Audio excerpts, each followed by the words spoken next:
Karena itu program perjalanan pulang kita kepada Allah Subhanahu wa Ta'ala harus diawali dari menyingkirkan dua penghalang tadi. Nah, yang pertama adalah syubhat. Inilah program kita, menyingkirkan segala lilitan syubhat yang memaksa pikiran berpersepsi salah terhadap segala peristiwa. Ini yang betul-betul menjadi PR kita, bahkan serius. PR besar kita adalah bagaimana pikiran kita itu terlepas dari lilitan syubhat. Sebab kita tahu betul syubhat ini menyebabkan pikiran itu sering punya persepsi lain. Nah, padahal persepsi itu menjadi sesuatu yang sangat penting. Sebenarnya apapun orang berbuat, kalau diawali dari persepsi yang salah, itu akan menjadi salah. Akan menjadi salah. Betapapun dia merasa bahwa apa yang dia lakukan ini baik. Contoh, ada orang yang dia merasa malas sekali melakukan ibadah. Entah kenapa pikiran dia berpersepsi, wah, kalau saya pasang susuk penyemangat ibadah, saya mungkin bisa semangat untuk melakukan ibadah. Betul-betul pasang susuk, minta sama kiai yang katanya bisa memberi. Dan kiai itu pun kemudian bilang, iya, saya punya susuk itu, saya akan tanam ke tubuh saudara. Nanti saudara akan menjadi orang yang tidak lagi malas melakukan ibadah. Tujuannya baik, tetapi caranya salah. Dan apa yang terjadi ketika susuk itu sudah dipakai? Masya Allah, yang terjadi justru setiap kali mendengar suara adzan, tiba-tiba tubuhnya itu menjadi sangat panas. Dia merasa panas ya, sampai membuat dia seperti tercekik kehausan, yang membuat dia tidak jadi melakukan ibadah. Ini bicara soal persepsi. Nah, persepsi ini pun bisa sangat luas jangkauannya. Setidak-tidaknya, ya, kalau kaitannya dengan perjalanan kita pulang kepada Allah Subhanahu wa Ta'ala, ada 3 persepsi yang harus kita luruskan. Persepsi yang tidak lurus karena ada syubhat. Nah, syubhat inilah yang menyebabkan pikiran punya persepsi yang salah. Yang pertama, syubhat akidah. Ini yang tidak boleh ada. Ini yang kemudian harus disingkirkan. Apa contoh syubhat akidah itu? Tidak satupun yang melihat saya itu syubhat akidah. Kan gak ada satupun kok yang melihat saya, gak ada. Dia buka bacaan yang sangat hina, dia tonton acara yang menghinakan dia, dengan alasan tidak ada satupun yang melihat saya. Itu sudah merupakan syubhat aqidah. Kalau orang persepsinya masih seperti ini, perjalanannya menuju Allah Subhanahu wa Ta'ala itu akan banyak halangan dan rintangannya. Kedua, saya tidak punya siapa-siapa. Saya sudah tidak punya siapa-siapa lagi. Semua orang sudah pergi meninggalkan saya. Saya sudah tidak dianggap oleh siapapun. Itu bisa menjadi syubhat aqidah. Karena kita tahu bahwa selamanya orang itu memang tidak punya siapa-siapa. Kenapa? Karena bagi orang yang memiliki akidah yang lurus, saya tidak punya siapa-siapa karena saya hanya punya Allah. Termasuk yang pertama, tidak satupun yang melihat saya. Perlu diluruskan bahwa dimanapun Allah selalu melihat saya. Ketiga, hanya Dia yang bisa menolong saya, bukan dia. Itu syubhat akidah. Dan kalau orang masih seperti ini, hanya Dia yang bisa menolong saya, hanya Dia yang bisa membahagiakan saya, hanya Dia yang bisa menenangkan saya, tapi Dia dengan D kecil, bukan Dia dengan D besar. Ini sudah menjadi syubhat aqidah. Karena sebenarnya yang membuat seseorang tenang dan gelisah itu adalah Allah. Keempat, saya sembuh karena minum obat X flu. Ini juga termasuk syubhat waqidah. Wah, kalau saya nggak minum obat ini, nggak kebayang saya kayak apa. Mati saya mungkin. Nah, itu berarti dia sudah terkena syubhat waqidah. Sangat sama terkadang, namanya juga syubhat nih. Sesuatu yang kadang tidak disadari dan tidak difahami oleh manusia. Jengkel dengan musibah yang tak kunjung selesai. Itu termasuk syubhat waqidah. Kenapa sih musibah kok tak kunjung selesai? Bertubi-tubi terus menerus, kapan selesainya? Itu syubhat waqidah. Yang lain, ya cemas soal rezeki, soal jodoh. Itu bagian dari syubhat waqidah. Iya, bagian dari syubhat waqidah. Sebab kalau orang sudah cemas soal rezeki, kemudian ada kesempatan rezeki tapi haram, diambil nggak? Diambil. Nah, kalau sudah ngambil rezeki yang haram, itu sama aja dengan salah memilih jalan pulang. Orang-orang seperti ini pada akhirnya tidak bisa sampai. Nah, ada syubhat akidah, ada juga syubhat yang kita juga harus lepas darinya, adalah syubhat ibadah. Nah, contoh syubhat ibadah adalah beribadah karena ada kepentingan duniawi, itu syubhat ibadah. Yang ini kadang tidak begitu disadari. Ya, orang rajin amat sholat duha, ya biar rezekinya banyak. Itu tidak salah, tetapi kalau tidak hati-hati itu bisa menjadi syubhat ibadah. Orang-orang seperti ini kalau ternyata 2 bulan dia sholat duha kok rezekinya tidak bertambah, bisa jadi dia kemudian merasa kecewa.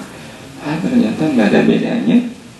Ya, saya sholat duha 2 bulan nggak pernah putus, rezekinya nggak nambah. Teman saya nggak sholat duha, malah rezekinya udah 2 kali lipat di atas saya. Nah, itu kan menjadi syubhat. Termasuk juga ya keuntungan-keuntungan duniawi atau kepentingan-kepentingan duniawi yang lain. Sebab kita bisa bayangkan kalau seandainya ada orang yang menghargai sholat duha dengan rezeki 5 juta. Saya berharap hari ini dapat keuntungan 5 juta dengan saya sholat duha. Berarti nilai sholat duha dia berapa? 5 juta. Iya, 5 juta. Itu sebuah penghargaan yang sangat rendah. Kenapa? Sebab kalau saja dia mau nilai sholat duha dia itu senilai surga.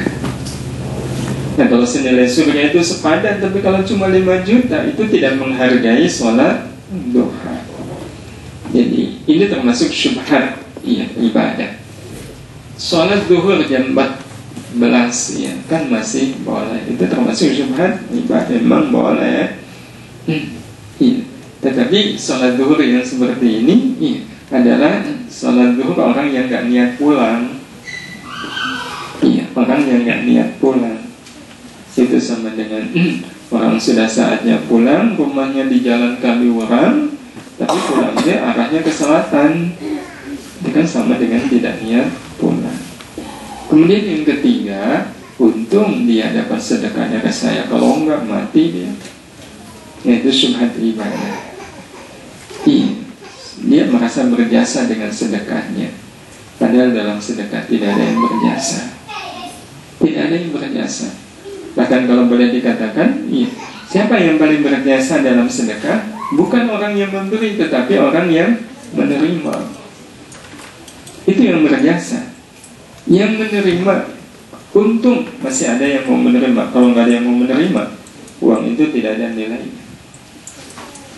Uang itu tidak ada nilainya. Karena itulah kalau orang yang memahami ketika sedekah itu 2 kali, Pak. Sedekah karena memang dia niat sedekah, kedua tambah, karena dia mau menerima sedekah saya. Terima kasih ya Bu, Ibu mau menerima sedekah saya. Ini sebagai wujud rasa terima kasih saya karena Ibu mau menerima sedekah saya. Itu artinya dia bersedekah betul-betul karena Allah Subhanahu wa Ta'ala, tidak merasa dirinya berjasa. Hanya bisa sholat khusyuk kalau imamnya Kiai Fulan. Pernah nggak begitu? Nah, itu syubhat ibadah. Kalau ini masih ada, itu berarti perjalanan pulangnya masih terhalang. Iya, masih terhalang pada syubhat ibadah ini. Dan itu memungkinkan. Wah, nggak enak ya tadi sholat maghribnya. Kenapa? Imamnya bukan kiai fulan. Kemana sih kiai fulan? Wah, tahu yang imamnya bukan kiai fulan, mendingan saya sholat di rumah. Iya. Mana yang lebih enak? Sholat di Masjidil Haram atau di rumah? Ini juga kalau tidak hati-hati, Bapak Ibu yang dirahmati Allah Subhanahu wa Ta'ala, ada kepentingan duniawi. Ya, anak di Masjidil Haram kan 100.000 lebih baik daripada sholat di luar Masjid Al-Haram. Itu betul. Tapi kalau salah memanajenya, itu bisa jatuh kepentingan duniawi. Iya, kepentingan duniawi. Ya, tapi kan itu sudah disebutkan oleh Nabi. Memang 100.000 lebih baik lebih utama daripada sholat di luar Masjidil Haram. Betul. Tetapi bagi orang-orang yang hidupnya telah bebas dari syubhat ibadah, angka-angka yang menggambarkan pahala sebuah amal itu difahami tidak sebatas angka, tidak, tetapi difahami sebagai sebuah isyarat bahwa Allah Subhanahu wa Ta'ala sangat menyukai kalau saya melakukan amal itu. Sehingga ketika sholat berjamaah yang kebayang itu bukan 27-nya, tapi yang kebayang adalah Allah sangat suka dengan amal saya ini karena saya melakukannya dengan berjamaah. Jadi angka-angka itu tidak membelenggu dia. Yang ada dia bebas. Allah sangat suka dengan amal saya karena Allah menjanjikan pahala 27 kali lebih baik daripada sholat sendirian.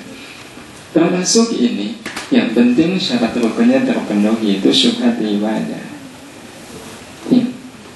Udah selesai sholat lima, udah dong, cuma sekali. Nggak sampai 3 menit. Ya kan, yang penting syarat rukunnya terpenuhi, itu syubhat ibadah. Nah, masih banyak syubhat-syubhat yang lain. Ini hanyalah contoh saja yang banyak terjadi dalam kehidupan kita. Nah, satu lagi syubhat dalam perilaku. Suluk itu maksudnya perilaku. Apa contoh syubhat dalam perilaku? Tersinggung karena dihina, itu syubhat. Dihina, tersinggung, siapa yang nyuruh? Bu, siapa yang nyuruh? Ibu tersinggung ketika dihina, siapa yang nyuruh, Bu? Nggak ada yang nyuruh. Nggak ada. Tidak ada yang kemudian mereka reka. Ya gimana saya nggak tersinggung, wong dia sudah menghina dan menjatuhkan harkat martabat saya. Dia sudah mendramatisir, dia sudah merekayasa. Itu termasuk syubhat perilaku. Nggak ada yang nyuruh tersinggung, nggak ada. Ketika kita dihina, sebab penghinaan orang sebenarnya adalah kesempatan bagi kita untuk mendapatkan pahala yang sangat banyak. Senang karena mendapat pujian, itu syubhat. Siapa yang nyuruh senang? Cuma dipuji kok. Ketiga, sedih karena hilang uang. Sama. Yang nyuruh sedih siapa? Nggak ada yang nyuruh. Uang hilang kok sedih. Nggak ada yang menyuruh. Itu cuma syubhat saja. Cuma syubhat saja. Ya kalau uang saya hilang kan saya makannya jadi nggak enak. Nah, soal makan enak atau nggak enak itu adanya di mana, Bapak Ibu? Di lidah atau di perasaan? Sebenarnya ada di perasaan. Ada makanan enak, gulai, wah, menciumnya saja sudah rasanya membuat air liur keluar, ingin segera melahapnya. Apalagi lapar yang bukan main habis kerja bakti. Tapi teman yang saya percaya beliau jawil, hati-hati, itu gulai B2. Gulai B2, beliau bilang begitu. Tahu ya B2. Ketika beliau bilang B2, perasaan kita jadi apa? Mual kan? Iya, sontak berubah. Iya, karena itu sebenarnya enak tidaknya makanan bergantung pada manajemen perasaan kita. Iya, manajemen perasaan kita.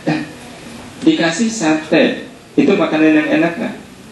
Tapi orang yang ngasih caranya melemparkan ke kita. Itu waktu makan terasa enak nggak? Enggak, karena pakai mangkok.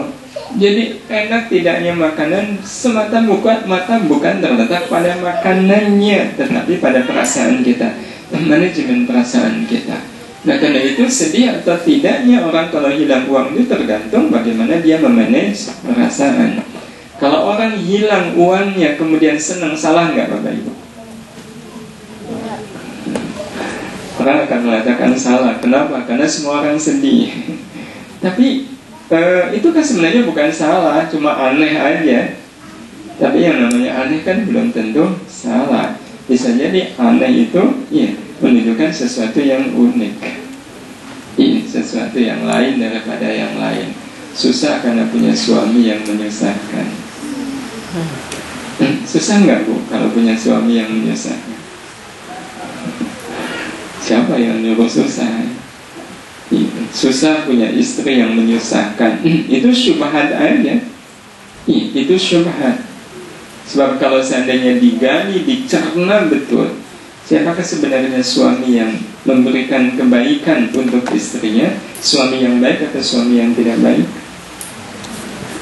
Kalau ada seorang istri punya suami sangat baik dan akhirnya dia menjadi istri yang baik, itu berarti beliau istri yang salihah kan? Tapi salihahnya ada nilainya biasa. Suaminya baik, gimana tidak salihah dia? Tapi ada seorang istri, suaminya nggak baik, suka nyakitin, suka ngecewain, tapi si istri tadi tetap menjadi istri yang baik. Berarti istri tadi adalah istri yang salihah. Siapa yang lebih punya nilai salihahnya? Yang pertama atau yang kedua? Yang kedua. Iya, tapi kalau begitu, iya, suami yang baik bagi seorang istri yang salihah itu suami yang bagaimana Bu? Susah jawabnya. Ini kan soal manajemen. Iya, soal manajemen. Sehingga kalau seandainya ada seorang istri yang suaminya tidak baik, harus betul-betul berterima kasih. Sebab atas ketidakbaikannya, kesolihan saya betul-betul membuat saya dikenal tidak hanya oleh masyarakat bumi, tapi juga oleh masyarakat langit. Iya, tetapi harus diingat, suami yang tidak baik itu tetap jelek. Iya, untuk dirinya. Iya, suami yang buruk itu tetap suami yang jelek untuk dirinya, tetapi dia akan menjadi kebaikan untuk istrinya yang jauh lebih baik daripada suami yang baik. Kalau begitu ibu menginginkan suami ibu baik atau tidak baik? Ini bicara soal syubhat. Orang akan mengatakan dia pilih suami yang baik. Padahal kalau suaminya baik, iya, ibu hanya punya satu pilihan, yaitu menjadi istri yang salihah. Ya, tetapi kalau suaminya tidak baik, punya pilihan salihah atau lebih salihah. Dan Bapak Ibu yang dirahmati Allah, jadi persoalan syubhat itu memang nyaris nggak umum. Iya, nggak umum, namanya juga syubhat. Iya. Jadi sesuatu yang di dalam masyarakat sudah berlaku begitu, padahal kalau dianalisa itu ternyata tidak logis. Iya, itu yang namanya syubhat. Kemudian cemas karena sakit yang berat. Iya. Nah, ini semua adalah syubhat. Nah, syubhat-syubhat seperti inilah yang kemudian harus disingkirkan dari lilitan pikiran kita, sehingga betul-betul pikiran kita itu bebas dari syubhat. Kalau pikiran kita bebas dari syubhat, maka pikiran kita akan lurus menatap ke depan, menjauh di sana. Surga sudah menanti kita. Tapi kalau masih tertutup syubhat, itu nggak bisa ngelihat surga. bagaimana kita bisa melihat apa yang ada di balik tembok ini kalau tembok ini ada di depan kita? Kalau kita ingin melihat apa yang ada di balik tembok ini, maka tembok ini harus disingkirkan. Surga itu hanya akan nampak, terlihat oleh orang-orang yang mampu menyingkirkan syubhat yang melilit pikiran-pikiran kita.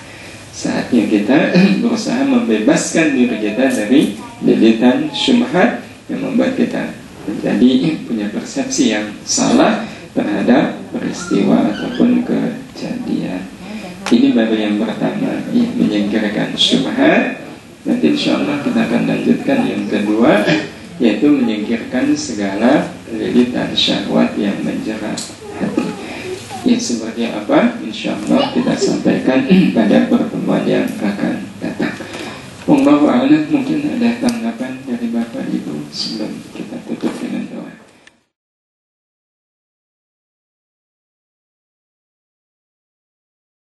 Syubhat itu pengertiannya banyak. Iya. Kalau yang umum seperti yang disebutkan oleh Nabi kita Muhammad sallallahu alaihi wasallam itu antara halal dan haram. Nah, sebenarnya apa yang kita jelaskan ini tidak jauh beda dari apa yang dikatakan oleh Nabi. Ya, Nabi mengatakan al-halalu bayyinun wal haramu bayyinun wa ma bainahuma syubhat. Ya, yang halal itu jelas, yang haram itu jelas, dan yang ada di antara keduanya yang tidak jelas halal dan haramnya berarti namanya adalah syubhat. Berarti syubhat itu sesuatu yang masih samar, sesuatu yang tidak jelas. Dan sekarang mari kita lihat halal dan haram itu adanya di mana? Adanya di dalam pikiran atau perasaan. Mungkin nggak kita menghukumi halal dan haram pakai perasaan? Dikasih bakso gitu, kemudian dia bilang perasaan saya kok nggak enak ya. Bisa nggak perasaan dijadikan sebagai dasar untuk menetapkan sebuah hukum? Nanti orang akan main perasaan semua kan? Kalau perasaan saya biasa-biasa aja, berarti boleh nih bakso. Berarti untuk kamu nggak boleh, perasaan kamu nggak enak. Menjadi tidak jelas kalau hukum diserahkan menjadi wilayah perasaan. Karena itu soal hukum adalah wilayah pikiran. Dalam pikiran saya, bakso ini adalah haram. Kok bisa pikiran saudara menyebut haram? Ya, karena di Jogja ini sudah jelas beredar bakso-bakso yang terbuat dari babi, dan kita tidak jelas membedakan mana bakso sapi dan mana bakso babi. Berarti kita berkesimpulan dua jenis bakso itu campur, karena tidak lagi bisa diidentifikasi. Nah, kalau campur begitu, maka dalam pikiran saya ada kaidah yang mengatakan idza istama'al halal wal haram ghulimal haram. Ketika yang halal bercampur dengan yang haram, maka yang dibenarkan adalah yang haram. Jadi halal dan haram itu wilayahnya adalah wilayah pikiran. Nah, pikiran manusia itu bisa pikiran akidah, bisa pikiran ibadah, bisa pikiran perilaku. Bisa pikiran perilaku. Semisal sedih karena uang hilang. Itu benar nggak Bapak Ibu? Sebagian orang mengatakan benar. Tetapi kalau dipikir-pikir, apa untungnya uang hilang kemudian sedih? Berarti kalau dilihat dari apa untungnya, sedih itu benar nggak Bapak Ibu? Nggak benar, karena nggak ada untungnya. Tapi orang akan mengatakan, ya wajarlah uang hilang, saya sedih. Wajarlah saya tersinggung ketika saya dihina. Wajar, orang mengatakan begitu. Tetapi kalau kemudian kita renungkan, apa sih manfaatnya tersinggung? Kok nggak ada? Nah, maka kemudian tersinggung menjadi syubhat. Tersinggung menjadi syubhat. Sesuatu yang tidak jelas, baik atau buruknya dianggap baik karena tidak, karena umumnya orang begitu. Kalau saya nggak tersinggung nanti dianggap aneh. Tetap dianggap buruk karena tidak ada manfaatnya. Karena itu kalau Ibu tadi menyampaikan bahwa syubhat itu wilayah halal dan haram, memang tidak salah. Dan kita perlu memahami bahwa halal dan haram itu tidak hanya soal fikih. Dalam akidah itu juga ada halal haram. Dalam perilaku itu juga ada halal dan haram. Menghina orang itu perilaku. Itu hukumnya halal atau haram? Kalau menghina jelas hukumnya haram. Tetapi yang tadi kita contohkan adalah tersinggung karena dihina. Kalau dihinanya jelas haramnya, tetapi tersinggung, iya, karena penghinaan, itu sesuatu yang masih masuk kategori syubhat. Nah, banyak orang yang kemudian terperosok dalam syubhat ini dengan mengatakan bahwa wajarlah saya tersinggung. Nah, ini yang kemudian kita perlu menyingkirkan syubhat-syubhat pikiran seperti ini, bahwa tersinggung karena penghinaan itu tidak wajar. Kalau orang sudah berprinsip bahwa tersinggung karena yang namanya syubhat kan harus ditinggalkan. Yang namanya syubhat itu harus ditinggalkan. Ini tersinggung, ini syubhat ini. Iya, karena di satu sisi orang mengatakan nggak apa-apa, tapi di sisi yang lain nggak ada manfaatnya. Nah, kalau ini syubhat saya singkirkan. Nah, orang yang kemudian dalam hidupnya ketika dihina tidak tersinggung, kira-kira dia akan berhenti atau berjalan menuju ke surga? Jangan. Kalah sedekah cuma 1000 perak. Kalau tersinggung, besoknya sedekah. Tetapi kalau tidak tersinggung, kemarin saya sedekah 1000, dihina, besoknya sedekahnya berapa? 100.000. Berarti dia penghinaan itu tidak membuat dia berhenti. Banyak orang yang akhirnya berhenti ngajar. Kenapa? Tersinggung. Nah, saya nggak mau lagi ngajar, pokoknya sudah putus. Jangan lagi memakai nama saya untuk mengajar. Saya nggak mau lagi mengajar. Nah, ketika dia bilang sudah tidak mau lagi ngajar, berarti dia berjalan nggak? Ketika ditanya kenapa, Bapak tidak lagi mau mengajar, saya tersinggung berat.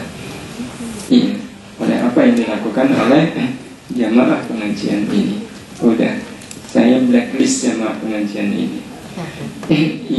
Jangan lagi mengundang saya.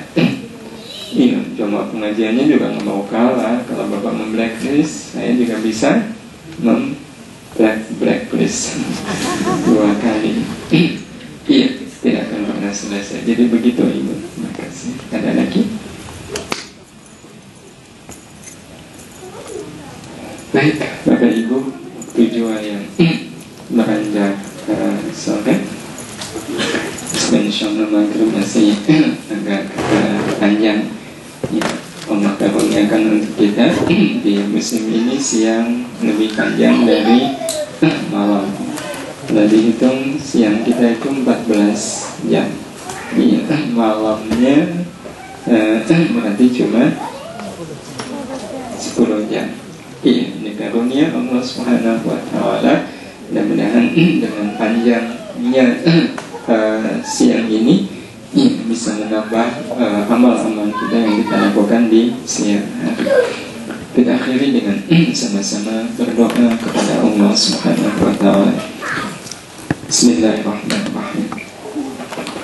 Alhamdulillahirabbil alamin. Allahumma shalli ala sayyidina Muhammad wa ala alihi wa sahbihi ajma'in.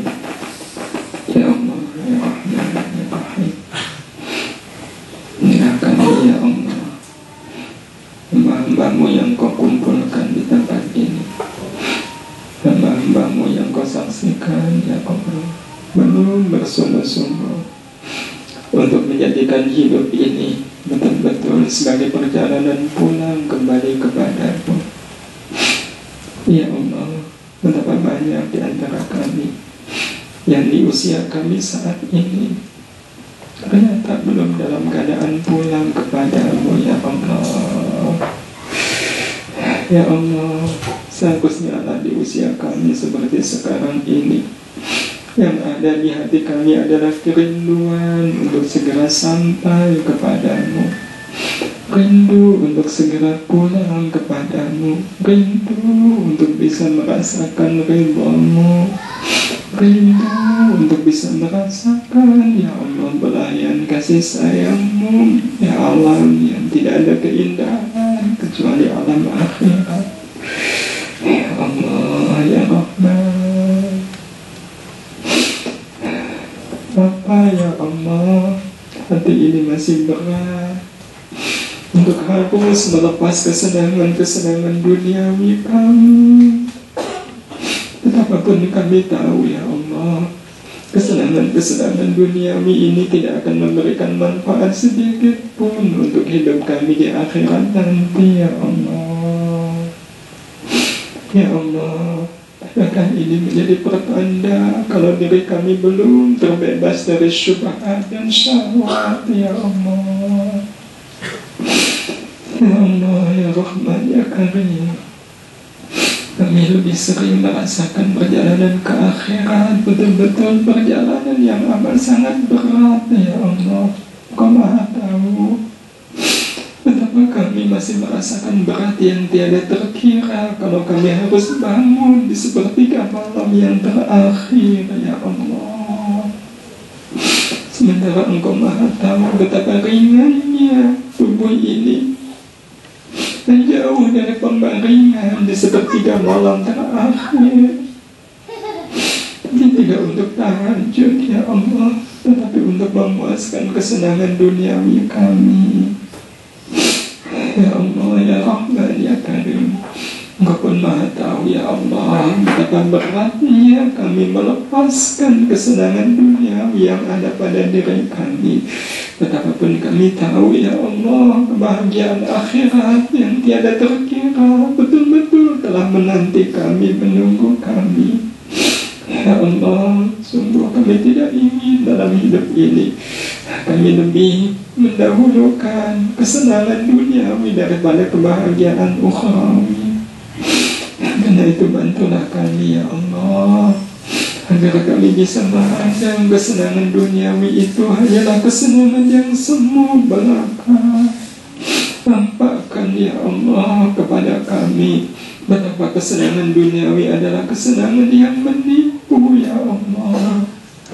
Karena itu ya Rahman, kalaulah Engkau karuniakan kepada kami, kalaulah dalam hidup ini kami ya Allah terus mencari dunia, jangan Engkau biarkan kami menggunakan dunia ini hanya untuk bersenang-senang di alam dunia ini ya Allah.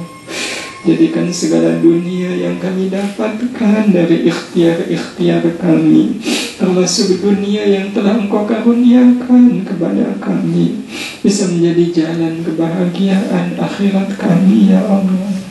Ya Allah, jangan Engkau biarkan mata titipan-Mu ini menjadi mata dunia, jadikanlah dia mata akhirat ya Allah. Jadikan mata ini mata akhirat ya Rahman, yang selalu tertunduk ketika di depan kami ada maksiat. Jadikan mata ini mata akhirat. Akramkan mata kami ini dengan ayat-ayat suci-Mu ya Allah. Akramkan mata ini ya Allah, dengan memandang saudara kami dengan pandangan penuh cinta, penuh kasih sayang ya Allah. Jadikan mata titipan-Mu ini menjadi bagian dari matanya para ahli surga ya Allah, yang selalu tersejukkan ya Allah dengan rasa takut kepada-Mu ya Karim. Ya Allah, jadikan pula lisan ini lisan akhirat.